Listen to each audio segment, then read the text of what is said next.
As President Donald Trump continues to dismantle the judicial system in America, one of the dominoes that's begun to fall is when he withdrew the nomination of a former US Attorney, Jessie Liu. He had nominated her to be the undersecretary for terrorism and financial crimes. Now, we'll get into more of the reasons why, but a base quick version is she had something to do with the Roger Stone case that he's very upset about. So looking more into it, Liu had previously headed the US Attorney's Office in Washington, D.C., inheriting many cases stemming from former special counsel Robert Mueller's Russia investigation, strike one, including those against Trump associates Roger Stone, strike two, and former FBI Deputy Director Andrew McCabe, who was a frequent opponent of Trump. So the news also comes a day after, as we mentioned before, the 4 prosecutors in the Roger Stone case quit after the Department of Justice asked for a lighter sentence than what was recommended. So Trump criticized these prosecutors and DC District Judge Amy Berman, who Liu also had worked with on Tuesday. So a person familiar with the matter told CNN that the president was frustrated that Liu did not get more directly involved in the politically charged cases. So that was fun. So as this all went down, so Liu quit after her nomination was withdrawn because apparently he didn't like the way she did things. And this caused a little bit more of the next step. So going on to the rest of people within the Justice Department, they're now a little worried about taking on cases that may anger this president, because who wants to be in the position that she was just in? So continuing on, in essence, the leadership of the Justice Department has commandeered the sentencing in a politically sensitive criminal matter, reversing the position uniformly accepted and promoted by the career prosecutors. This was said by David Luffman, who's a partner at Wiggin and Dana, and he's also a former chief of the Justice Department's Counterintelligence and Export Control section. So he has a little bit of background on how these things are supposed to work. So one more piece, the prosecutors all across the United States who spoke on the conditions of anonymity to avoid reprisals said this week that they had already been wary of working on any case that might catch Mr. Trump's attention, and that the Stone episode only deepened their concern. They also said that they were worried that Mr. Barr might not support them in politically charged cases.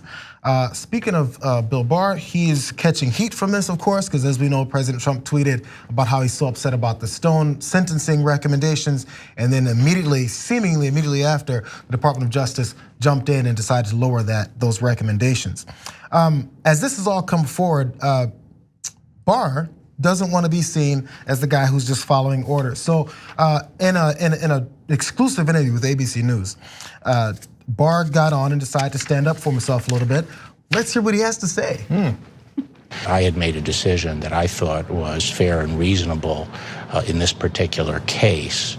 And once the tweet occurred, the question is, well, now what do I do? And do you go forward with what you think is the right decision, or do you pull back because of the tweet? And that just sort of illustrates how disruptive these tweets can be.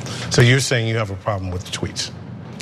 Yes, well, I have a problem with some of the tweets. I'm happy to say that, in fact, the president has never asked me to do anything in a criminal case. However, to have public statements and tweets made about the department, about our people in the department, our men and women here, about cases pending in the department, and about judges before whom we have cases, make it impossible for me to do my job and to assure the courts and the prosecutors in the department that we're doing our work with integrity. So 2 parts of this. Attorney General Barr wanted to make sure wanted to portray that everything is on the up and up as far as this potential leaning on that it looks like Trump did to him. And he also wants to point out he's tired of these damn tweets. Yeah, so this is a mistake by Barr. So let me break it down. First of all, when he talked about the timing of the Stone case, you might have been a little confused because if you missed the context. So Roger Stone was going to get 7 to 9 years. That's what the 4 prosecutors under Bill Barr asked for. Trump tweets in the middle of the night and says it's way too harsh. They shouldn't do it. Justice Department then reverses itself, says, oh yeah, our prosecutors are wrong. They're terrible people. They don't know what they're doing. There should have been a much lighter sentence for poor Roger Stone. Then when they're asked about it, their spokesperson says, oh, no, we had made that decision right before the tweet. And that's what Barr is saying.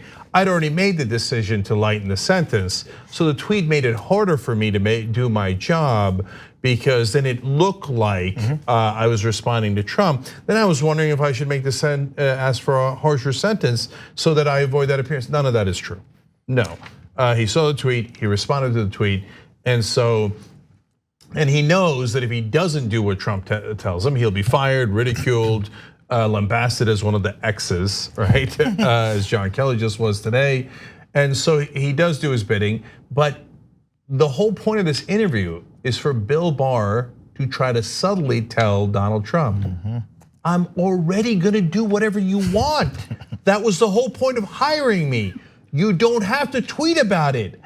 I'm smart enough to understand that I'm supposed to help your lackeys and let them all off. You don't have, like, I got it, right? Stop broadcasting it publicly because you're gonna get all of us in trouble. It makes it harder for me to cheat on your behalf, you knucklehead. But that's a mistake because Trump doesn't understand anything subtle.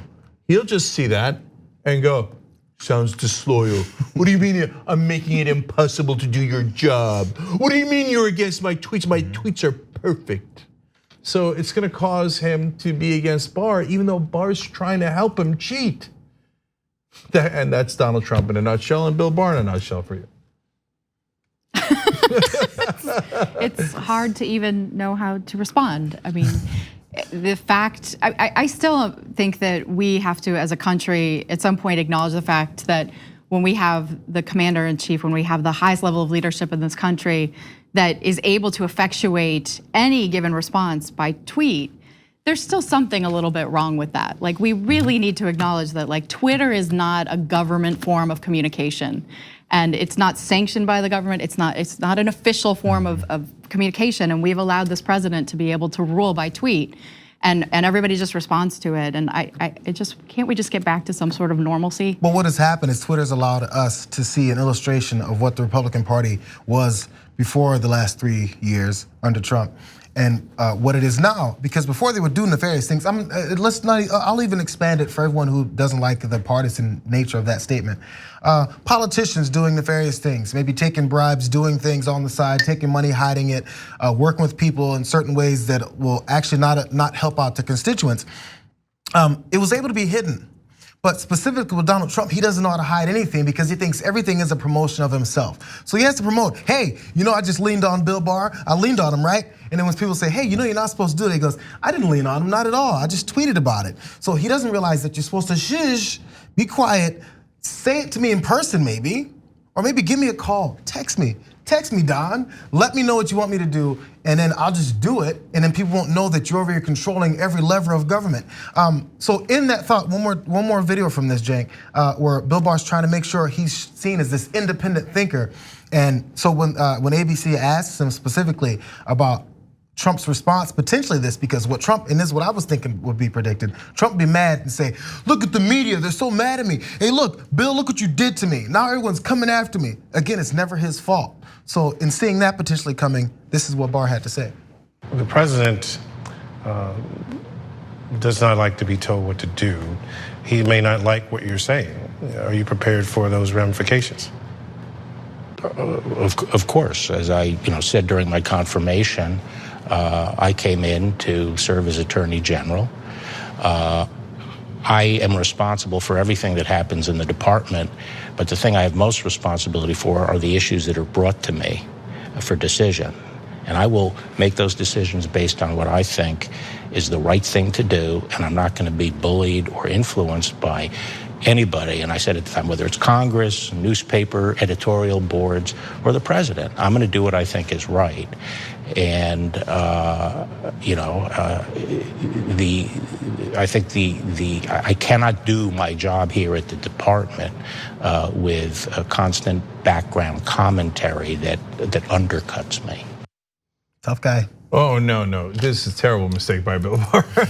So he's giving the thinnest veneer of impartiality because, he actually does care about what the press is saying. But more importantly, as Jayar alluded to earlier, he cares what the rest of the lawyers in the Justice Department are saying. They're saying, you're selling us out, you're not our leader. You're here to just cover up Donald Trump's crimes. So this is him coming out and going, no, I am not. I object to Donald Trump's tweets, right? But Trump, he's underestimating how stupid Trump is. So he's gonna see that and he's gonna be like, I can't believe he criticized me. What do you mean? Oh yeah, I will bully you. Then you'll see what happens.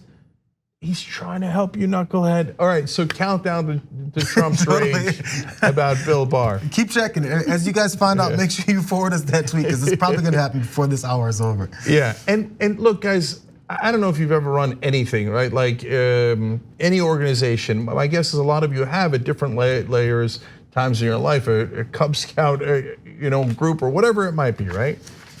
Like there's a way you don't have to. If you want to ask someone to do something, you don't have to announce it to the whole world.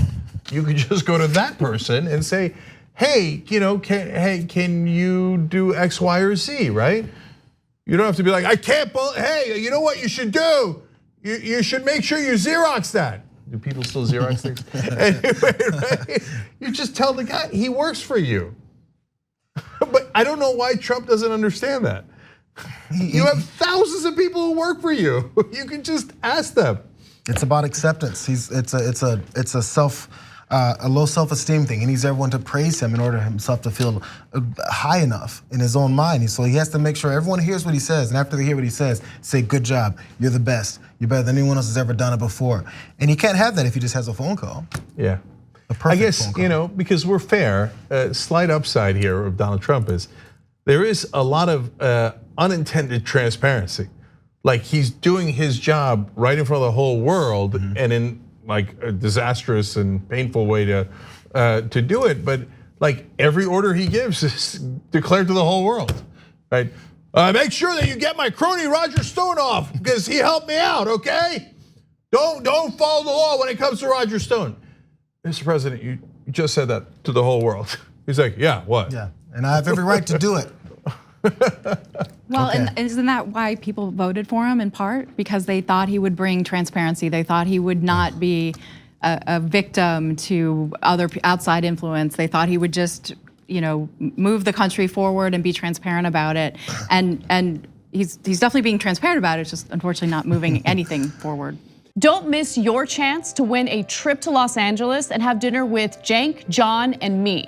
Just head to tyt.com/dinnerinla to register to win. Sign up for a free Aspirations Spend and Save account. Then you just register your eligibility and swipe your Aspiration card daily on purchases to gain entries.